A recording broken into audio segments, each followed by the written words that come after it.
Well, it's Friday afternoon, and that means it's time for the weekly wrap. There's been a little bit happening in the last couple of days, which I think a couple of notable mentions deserved, and that starts off with Usain Bolt, who raced yesterday at Hawkesbury over 1,300 metres, a race we knew was going to be a bit short for him, but really pleased to say he put in a great performance running second. And I think the winner will prove to be a very smart one out of that race. And it was a great grounding and great experience for Usain Bolt there, who is shaping up that as we get him out over a bit further in his next start, that you'd like to think, without obviously seeing the field, that he's going to be very competitive and will go very close in that race. So he's coming along really well, and a great result for Usain Bolt, the best named horse in racing at the moment.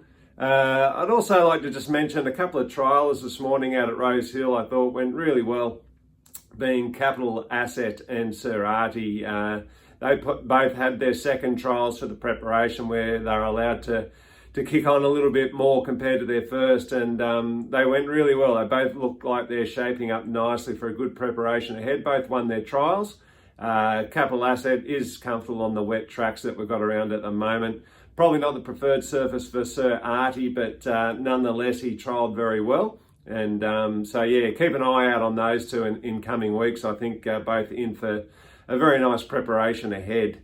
Then today, we had a bit of action out at Scone with Sweet Proposal going around. As you can see, I don't have my old mate Sam here with me again this week. He's still on his family road trip, but thankfully for him, he managed to divert the family trip into Scone today and witness Sweet Proposal collecting the chocolates there in what was an outstanding performance. She did that very comfortably. Not compared to the second horse. I guess it was only a short margin there, but the two of them really put a big space job on the rest of the field, and it was a great performance. She showed a great turn of foot, and while she wasn't particularly comfortable on the wet track there, she was very determined, and nothing was going to stop her getting that win today. So congratulations to all those owners. Really thrilled to get that win for her, her first attempt at the 1,600 metres, which she's been crying out for. But yeah, happy days there. So well done to everyone. Really, really pleased for you. Going on to tomorrow, we're going to Randwick with Cadal, who will be first up over the 1,100 metres. Jet Stanley to ride. Look, he's trialled really well coming into this. He's a very consistent, talented horse. He's had 8 starts in his career so far, 3 wins, 3 seconds. So as you can see, he's just about always there or thereabouts, performing well. And his trials leading into this were very good as well. Pleased to say that he looks to have returned in excellent order.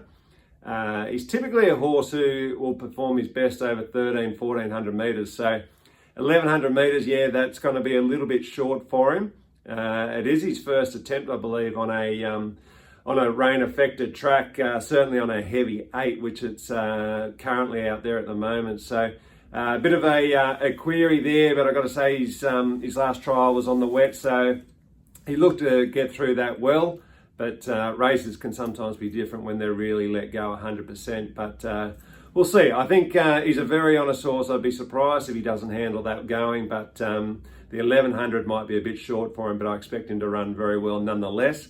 And that'll set him up beautifully for the races to come from there. Then on to Narandra on Sunday. We have Dubai Showgirl going around. It's the story of the week. It's a heavy track there as well. It's a heavy 8. Look, she handles that, so that's not a drama at all. That'll probably play into her favour, if anything. She comes off a really good second last start. Again, that was on a rain-affected track as well. It's a touch quick backup from that, but it looks like the ideal race for her. 2,100 metres, she's going to love that. And Sean Guymer is booked to ride. So, look, I think she's going to be every chance there to go well again. I'd have to think she's going to be a good each-way chance. So, best of luck to all her owners. I'd love to see her knock off another win for you there on Sunday. Also on Sunday, we've got Diablo Bolt. Funnily enough, it's a heavy 10 up at the Sunshine Coast where he's going to be racing. Look, he's a horse who's been running really well, very close third in his last start. It was only, three of them all fighting out the finish, but an excellent run from him. I think it's a very competitive open race, I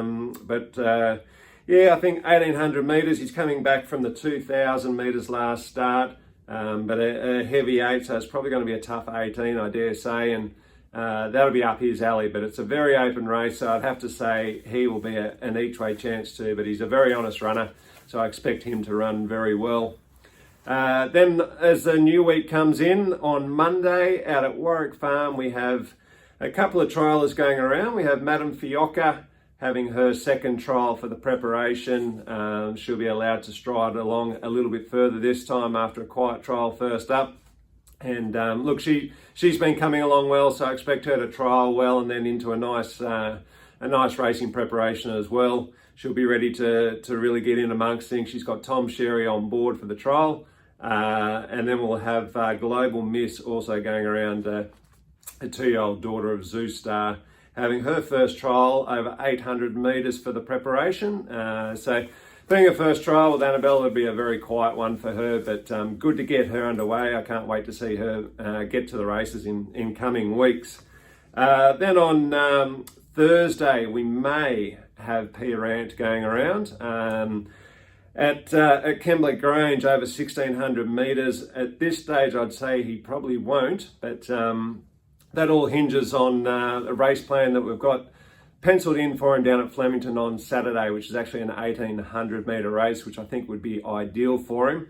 It's a race that good money race actually, and it also has exemption into the Derby for the winner. So that would be a great race to go for him. I think he would love the Flemington, the long straight there. So fingers crossed we can head there. That all hinges on, he has a track gallop on Saturday. He'll be going the reverse way, the Melbourne way. And as long as he handles that really well at full tilt, then he'll head down for that race. But Kembla Grange on Thursday is just a backup in case he doesn't handle that Melbourne way of going. So fingers crossed, we'll see how we go. Then now we move on to red hot tips. Last week was, I thought we had some good tips, but they're all washed out, unfortunately. So this week, Sam, whilst he's been on his travels, he's managed to phone in his tip, so it must be a good one.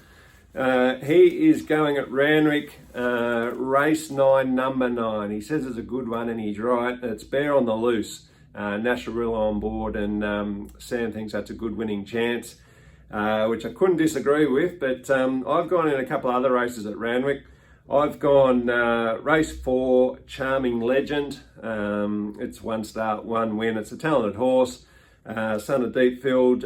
Reece Jones on board, coming from a tricky gate in barrier 12. But I think he's a talented horse and handles the wet track as well. So I'd have to think he's a good winning chance at about $4. And then race 7, Space Age, would be my second tip for Kieran Maher and Zach Waddick, who'll be claiming 3 kilos. It's about $4.80, so a little bit more value on those compared to Sam's at odds on. But anyway, I think all 3 will be live chances, and wish you all the very best. And have a wonderful weekend with your family and friends, and hopefully it's dry where you are.